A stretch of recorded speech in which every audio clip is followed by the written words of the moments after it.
ایک خاتون کا تذکرہ کیا کہ بندہ نواز صوم و صلات کی پابند ہے، لیکن اس کی زبان کے فتنوں سے ہمسایہ محفوظ نہیں، تو فرمایا وہ عورت جہنمی ہے۔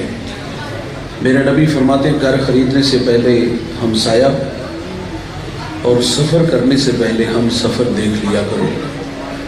ہمسایہ اچھا نہ ملے تو زندگی عذاب ہو جاتی ہے، اور آپ ان لوگوں سے پوچھ کے دیکھ لیں جو اس عذاب میں مبتلا ہیں، تو تقاضا تھا کہ اس کی بات کو قبول کیا جاتا ہے، جزاک اللہ ہے، لیکن رد عمل بڑا غلط آتا ہے۔ ہم کہتے ہیں گانا میرے گھر میں چل رہا ہے، تمہیں کیا تکلیف، اور پھر اوباش لڑکوں کو مکان کی چھت پہ لے کے چڑھ جائے گا اور اس شریف آدمی کی بیٹیوں کو چھیڑے گا، آوازیں کسے گا، کبھی اس کے دروازے کے سامنے گندگی پھینک جائے گا، روڑے اٹکائے گا۔ تو اس لیے فرمایا گھر خریدنے سے پہلے ہمسایہ، بھائی جان ہمسایہ دیوار کا ہے یا سرحد کا ہے، یہ اچھا نہیں تو زندگی عذاب ہے، اور اگر کسی کو اچھا ہمسایہ میسر آ جائے تو بہت بڑی دولت ہے۔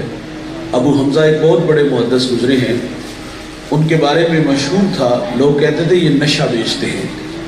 وہ منشیات کا کام نہیں کرتے تھے، بلکہ جب وہ حدیث رسول بیان کرتے تو لوگوں پہ نشہ طاری ہو جاتا تھا۔ ابو حمزہ کا ہمسایہ اس کو بامر مجبوری مکان فروخت کرنا پڑ گیا، اور اس نے باہر لکھ کے لگا دیا کہ 2000 درہم میرے مکان کی قیمت اور 2000 درہم ابو حمزہ کی ہمسائیگی کا لوں گا۔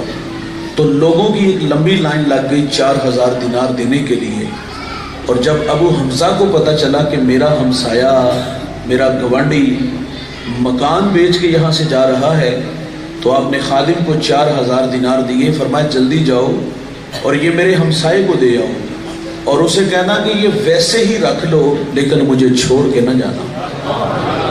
اچھا کچھ ہمسائے ایسے ہوتے ہیں وہ گلی محلہ بستی شہر کیا دنیا ہی چھوڑ جائے نا تو لوگ اللہ کا شکر ادا کرتے ہیں کہ فتنہ زمین میں چلا گیا ہے، لوگ دیگے چڑھاتے ہیں۔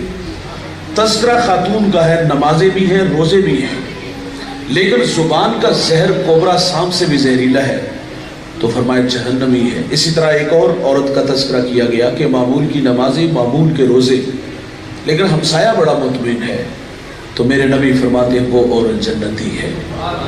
جنت کا معیار کیا ہے دوست؟ اچھے اخلاق، میٹھے بول۔